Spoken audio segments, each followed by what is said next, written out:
श्री स्वामी समर्थ. नमस्कार. मी नंदिनी माझ्या यूट्यूब चॅनलवर तुमचं खूप मनापासून स्वागत करत आहे. तुमच्या मनातील सर्व चांगल्या इच्छा स्वामी महाराज पूर्ण करो ही स्वामींच्या चरणी प्रार्थना करते आणि आजच्या या नवीन व्हिडिओला सुरुवात करते. तर पहा, 21 जून वार शुक्रवार या दिवशी आलेली आहे 2024ची वटपौर्णिमा.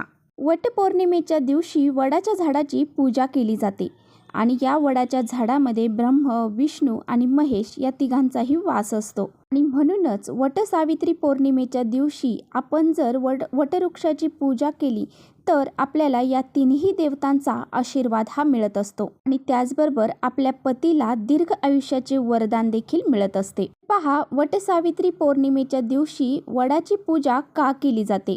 तर पहा, वटसावित्री पौर्णिमेच्या दिवशी माता सावित्रीने खूप घोर तपश्चर्या केली होती. तिच्या तपश्चर्येला प्रसन्न होऊन यमदेवाने तिचे पतीचे जे प्राण आहेत तर ते या वडवृक्षाच्या झाडाखालीच तिला परत केले होते. त्याचबरोबर वटसावित्री पौर्णिमेची पूजा करणाऱ्या सुवासिनी ज्या स्त्रिया आहेत तर त्यांचे जे पती आहेत तर ते आपत्कालीन त्यांचा मृत्यू होणार नाही. जो अकाली मृत्यू असतो तर तो येणार नाही.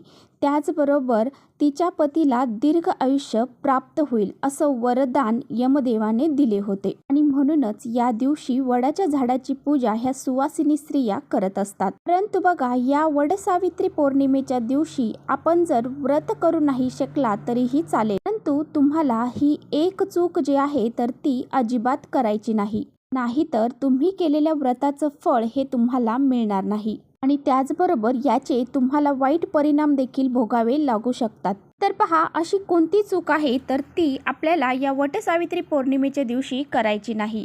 तर याबद्दलच आजच्या व्हिडिओमध्ये मी तुम्हाला सविस्तर सांगणार आहे. त्यामुळे तुम्ही व्हिडिओ कुठेही स्किप न करता शेवटपर्यंत नक्की बघा, जेणेकरून तुमच्यापर्यंत योग्य ती माहिती पोहोचेल. आपल्या चॅनलवर जर तुम्ही नवीन असाल तर चॅनलला लगेच सबस्क्राईब करा. असेच माहितीपूर्ण व्हिडिओ पाहण्यासाठी बेल आयकॉनलाही प्रेस करा, म्हणजे मी जेव्हा नवीन व्हिडिओ अपलोड करेन त्याचं नोटिफिकेशन सर्वात अगोदर तुम्हाला भेटेल आणि तुम्ही एकही व्हिडिओ मिस करणार नाही. तर पहा, या वटसावित्री पौर्णिमेच्या दिवशी सर्वात महत्त्वाची चूक जी आहे ती म्हणजे या दिवशी आपण वटसावित्री पौर्णिमेचं जे व्रत करणार आहे ते व्रत करत असताना आपण काळ्या आणि निळ्या रंगाची वस्त्र हे परिधान करायचे नाही. त्यामुळे आपल्याला अशुभ परिणाम जे आहेत तर ते मिळू शकतात. महिलांनी काळे, निळे आणि पांढरे यापैकी कोणतेही जो कलर आहे तो घालून वडाची पूजा ही करू नका. याऐवजी तुम्ही लाल, पिवळा, हिरवा, नारंगी, गुलाबी अशा पद्धतीच्या साड्या किंवा ड्रेस घालून तुम्ही पूजा करू शकता. त्याचबरोबर वटसावित्री पौर्णिमेच्या दिवशी तुम्हाला काळ्या रंगाच्या आणि पांढऱ्या रंगाच्या बांगड्या देखील तुम्हाला घालायच्या नाही. तर ही एक चूक तुम्हाला या दिवशी करणं टाळायची आहे. त्याचबरोबर पुढची चूक म्हणजे आपल्याला या दिवशी वडाचं जे झाड आहे तर त्या झाडाला कोणत्याही प्रकारची इजा ही करायची नाही. फांदी किंवा पानं हे देखील तुम्हाला या दिवशी तोडायचे नाही.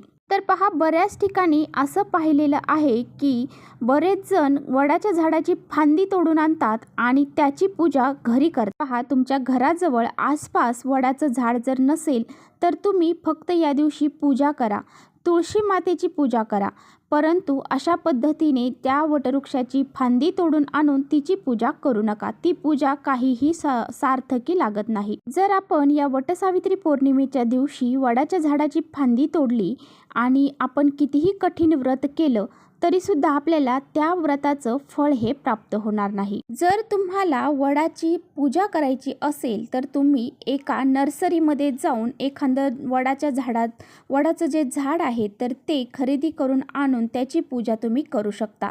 परंतु वडाच्या झाडाची जी फांदी आहे ती तोडून आणल्यानंतर तिच्यामध्ये काहीही सजीवपणा नसतो आणि अशा फांदीची पूजा करणं ही व्यर्थ आहे. तर पहा, या वटसावित्रीच्या पौर्णिमेच्या दिवशी वडाच्या झाडाला प्रदक्षिणा घालत असतात आणि कच्चे सूत जे आहे तर ते गुंढाळत असतात. तर पहा, बरेच जण हे सूत जे आहे तर ते उलट्या पद्धतीने गुंढाळत असतात. चुकूनही आपल्याकडून उलटी प्रतिक्रमा होणार नाही याची आपल्याला विशेष काळजी घ्यायची आहे. त्यामुळे आपल्या पतीचं जे आयुष्य आहे तर ते कमी होऊ शकतं असं म्हटलं जातं. म्हणून आपल्याला या ज्या सूत आहे तर ते उलट्या प्रदक्षिणा करून गुंढाळायचं नाही. ते सुईच्या पद्धतीनेच आपल्याला वडाभोवती फेऱ्या मारत गुंडाळायचा आहे. त्याचबरोबर पुढची गोष्ट म्हणजे या दिवशी आपल्याला चुकूनही आपल्या वडीलधाऱ्या व्यक्तींचा अपमान हा करायचा नाही. तर पहा, यामुळे काय होतं की आपण कितीही व्रत करा, पूजा करा, पाठ करा, परंतु याचं फळ जे आहे ना ते आपल्याला मिळत नाही. त्याचबरोबर बघा, तुम्ही या दिवशी पूजा केल्यानंतर ज्येष्ठांचे आशीर्वाद देखील घ्यावे. त्यामुळे तुमच्या जीवनामध्ये सदैव सुखी तुम्ही राहताल. तर पहा, तुमच्या घरामध्ये जर पितृदोष असेल तर तुम्हाला जर या दिवशी काही वेळ न घालवता हा जो उपाय आहे तर तो करायचा आहे. तर पहा, जर गर्भवती स्त्री आहे आणि ती वटसावित्री पौर्णिमेचं व्रत पकडत आहे तर तिने चुकूनही वडाच्या झाडाला प्रदक्षिणा ह्या घालू नये. तर मग तुम्हाला फक्त वडाच्या झाडाची पूजा करायची आहे. त्या झाडाला सूत गुंडाळून प्रदक्षिणा घालायची नाही. तर तुम्ही सूत गुंडाळ प्रदक्षिणा घातली तर याचं अशुभ फळ देखील तुम्हाला प्राप्त होऊ शकतं. तर पहा, जेव्हा आपण वटसावित्री पौर्णिमेची पूजा करत असतो, व्रत करत असतो, तर ते व्रत जे आहे तर ते वटसावित्री पौर्णिमेची जी कथा आहे ती जोपर्यंत आपण वाचत नाही तोपर्यंत ते पूर्ण होत नाही. आणि म्हणूनच आपल्याला या वडाच्या झाडाची पूजा झाल्यानंतर तिथेच बसून ही कथा जी आहे तर ती वाचायची आहे, किंवा तुम्ही घरी येऊन जरी वाचली तरी चालेल. यामुळे काय होईल की आपलं जे व्रत आहे तर ते अपूर्ण राहणार नाही. तुम्ही ही कथा यूट्यूबवर वाचू शकता किंवा ऐकू देखील शकता. तर पहा, वटसावित्री पौर्णिमा म्हणून ही कथा आहे, तर ती कथा तुम्हाला यूट्यूबला सर्च केली तरी लगेच मिळून जाईल. तर ही कथा तुम्ही नक्की या दिवशी ऐकावी. त्याचबरोबर आपण जेव्हा हे धागा जो आहे, जे कच्चं सूत आहे, तर ते जेव्हा या वडाच्या झाडाला गुंडाळत असतो तेव्हा 7 प्रदक्षिणा पूर्ण झाल्यानंतर तो धागा जो आहे तर तो तुम्हाला तोडायचा नाही. तो तसाच गुंडाळून त्या झाडामध्ये तुम्हाला ठेवायचा आहे. बरेच जण काय करतात की हा धागा जो आहे तर तो तोडून घेतात आणि तो धागा आपल्या घरी घेऊन येतात. तर अशा पद्धतीने तुम्हाला ह्या ज्या गोष्टी आहेत तर त्या पाळायच्या आहेत. त्याचबरोबर बघा, आपल्याला जी काही आपण या वटसावित्री पौर्णिमेच्या दिवशी साडी घालणार आहोत तर ती साडी तुम्हाला तुमच्या मासिक धर्मामध्ये यूज केलेली घालायची नाही. जर तुम्ही एखाद्या दशक्रिया विधीला गेला आहात किंवा मग कुणाचे वर्षश्राद्ध आहे, सूतक आहे, अशा वेळेस जर तुम्ही ही साडी घातलेली असेल आणि तीच साडी तुम्ही वटसावित्री पौर्णिमेला घालणार असाल तर अशी साडी तुम्ही घालू नका. जी साडी तुम्ही पूजेसाठी वापरता किंवा इतर कुठे जाण्यासाठी ही वापरत असाल तर ती साडी तुम्हाला या दिवशी घालायची आहे, किंवा तुम्ही नवीन साडी जरी घातली तरी काही हरकत नाही. त्या मुलीची पहिली वटसावित्री पौर्णिमा आहे, लग्नानंतर पहिलीच वटसावित्री पौर्णिमा आहे, तर तिने नवीनच साडी घालायची आहे. तर पहा, अशा पद्धतीने हे काही जे महत्त्वाचे नियम आहेत किंवा ज्या काही आपल्या चुका होतात आपल्याकडून तर त्या चुका करणं आपल्याला टाळायचं आहे. हे महत्त्वाचे नियम आपल्याला पाळायचे आहेत.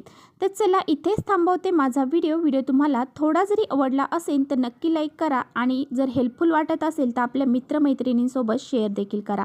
परत भेटूया अशा छानशा व्हिडिओ. श्री स्वामी समर्थ.